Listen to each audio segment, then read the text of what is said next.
Kong Skull Island is the newest film in the King Kong Godzilla Monsterverse franchise.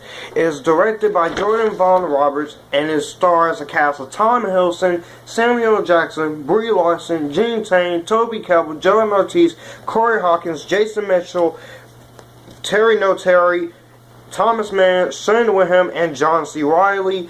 And this movie is a new attempt to reboot the King Kong franchise. And before I go any further, I have to say I am a big fan of the King Kong character. I love the 1933 film. That film is a classic. I like the 1976 version. I don't love it, but I do like it. I love the Peter Jackson King Kong movie. That one I really do enjoy. That's my favorite incarnation. And I'm one of the few people who really did love the 2014 Godzilla movie. You guys can hate me all you want, but it's my opinion. But I was actually looking forward to this movie because it was a new King Kong movie, and I haven't seen a new King Kong movie since 2005. And, of course, because it was taking place in this universe. So, I was very intrigued with this idea, and so, okay, I was like, let's see how this goes. And then I saw the trailers, I was really pumped, and this movie just looked very interesting. But the question is, does this movie deliver on promises that it makes? Let's find out.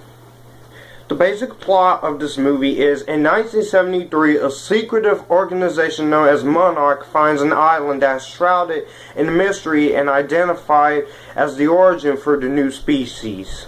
The resulting expedition to the island reveals that a giant monstrous ape named Kong is at the center of a battle for dominion over the island against the apex predators nicknamed the Skull Crawlers, responsible for wiping out his kind. As the expedition crew makes plans to fight for survival against Kong and the other monsters on the island, some of them begin to see that Kong is worth saving. And that's basically the plot of Kong Skull Island. Now, what do I think of Kong Skull Island? I really, really love this movie. I seen some of the reviews. Some of the reviews have said this movie is not all that good. It lacks a story, and it lacks character. First of all, let me talk about the story. There is a story in here, and it's right in front of you. Most of you critics and most of you people who saw the movie was not paying attention. I don't know if you were, because there is a story in here. I like the story in this movie. I think it's a great story. I love that it ties in with Godzilla 2014, and I just love that you have all these tie-ins to set up King Kong versus Godzilla coming out very soon, and I think that is what makes it very cool. Also, this movie has also been criticized for the character development. While I do admit some of the characters are not fleshed out, I will admit that I still liked all the characters. Tom Hiddleston and just James Conrad. He's a former British Special Air Service captain who served in the Vietnam War, and he's the hunter tracker for the expedition. And I thought his character was really great. You get a lot of cool, amazing development out of him. I loved Brie Larson as Mason Weaver. She's a war journalist and peace activist, and her character has sort of her own motive, and that's why she joins the expedition. I liked her character, and she has respect for nature, but through that she also has a closer, more loving friendship with Kong. And it was so awesome seeing Loki and Captain Marvel in this movie before seeing them both in Avengers Infinity War next year, which I can't wait for. I'm hoping the movie doesn't get too overcrowded and too irritatingly boring for its own good. And I like them both so much that I'm willing to sit there and watch them. Because they're both gonna be awesome. You also have some other cast members like Samuel L. Jackson as Preston Picard. He's the lieutenant and the leader of the helicopter squadron, and I think he was really great of the character, and he's seeking for revenge for the people his loss, and that's basically him. He's an eye for an eye, so he wants to get revenge on those that did him wrong, and that's I guess so. Well, whatever. Also, you have John Goodman here as a William Bill Rhonda. He's a senior officer in the government organization Monarch, who is in charge of the expedition, and I thought he was great as Bill. I loved him in 10 Cloverfield Lane last year, but him in this movie, he's really amazing, and I thought he was awesome. You also got Toby Kebbell, who's really good in this movie as Jack Chapman. Hold that moment. You heard me praise Dawn of the Planet of the Apes and how great I think he was as Koba. I didn't like him in Fantastic, which I will never watch that movie again. But this movie, Kong Skull Island, he was really good in it, and I think he was really good. You also got Jing and Sam Lin. She's a young biologist working for Monarch. You also got John Ortiz, who's also part of the expedition. You also get John C. Reilly as Hank Marlowe, who is a World War II lieutenant who spent 22 years stranded on Skull Island, and he knows the creatures of the island. He's a friend of the Iwi natives, and I liked his character too. But you also got Thomas Mann in this movie. You also have Shea Whigham in this movie, and Jason Mitchell and Corey Hawkins in this movie. But two actors from another movie from 2015, Sherlock Compton, who both played Eazy-E and Dr. Dre respectively. It was great seeing them here again. But I want to talk about Terry Notary as King Kong. Wow. Having been previously created in stop motion and played in makeup by Rick Baker, and played brilliantly in motion capture by Andy Serkis. Him and Andy Serkis, Terry Notary and Andy Serkis, they both worked in Dawn of the Apes, and give both of these motion capture men an Oscar. They need it. Now, I'm not going to spend this whole review praising the movie, because I do have some flaws. I do wish some of the characters were developed a little more. I do wish some of them were developed a little more. I do wish that we had a little bit more time to know at least a few of the characters, and not all. But it's alright. Sometimes I gotta take what I can get, right? And so yeah, basically that's basically what you gotta do.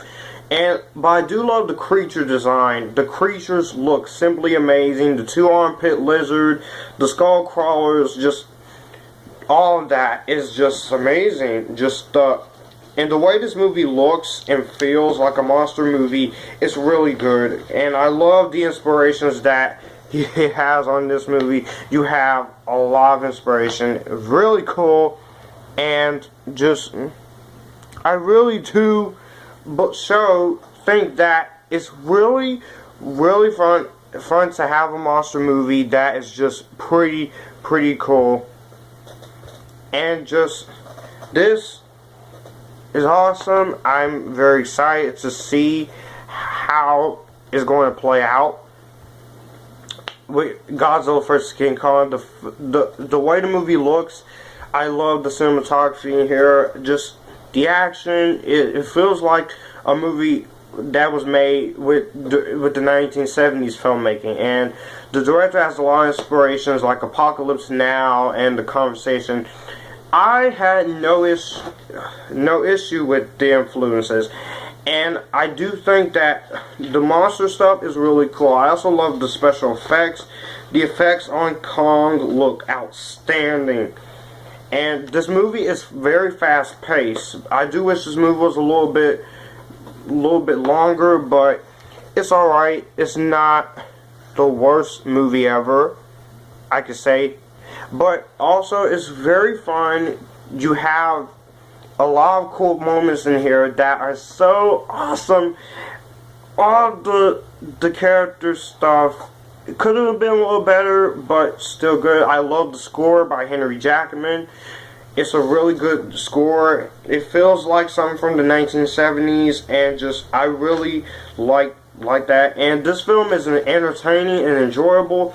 It's a lot of gore action, and just when you have all the gore action in here, it feels like you're watching a monster movie, and there are just very fun moments with Kong and Tom Hiddleston and Brie Larson's character. I won't spoil anything, but I will say that the ending of this movie is just pretty cool, and just I really do think that this movie is really good, and it stands out very good on its own, even as a King Kong film, and still you just have a lot of fun moments. So yeah, there's a lot of cool things to like, and very, very amazing stuff. So yeah, I do have to give thanks to the director for that. Overall, I have to say it, that this movie, Kong Skull Island, I may have a few issues here and there, but I still pretty much enjoyed Kong Skull Island. I had a lot of fun with it. It was fun. It was badass. It was great seeing King Kong once again on screen. It was breathtaking. The effects were amazing. The acting was great. The cinematography was good. The directing was good. Could have handled a lot more character stuff, but at the end of the day, I can kind of get over it because this is still a very fun movie, and I am going to give Kong Skull Island an epic-tastic and an A. I may have flaws with this movie, but I still enjoy it, and I would definitely recommend you watch Kong Skull Island. And I love this movie so much, I can't wait for the sequels.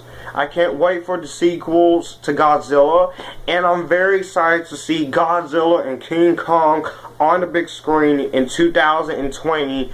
Oh my gosh, that's gonna be awesome. I can't wait for it! So yes, let me know what you guys think about Kong Skull Island down below. Do you like it? Do you hate it? Do you think it's okay? What is your favorite out of these two Monsterverse movies so far? This movie or Godzilla 2014? And if you hate Godzilla 2014, I don't know why. You could probably do a review of it or comment wire down below, and I'll be on the lookout soon for my Beauty and the Beast 1991 review. I'm gonna have that coming real soon today. And so if you like this video, you can click right here and we can all have a good time.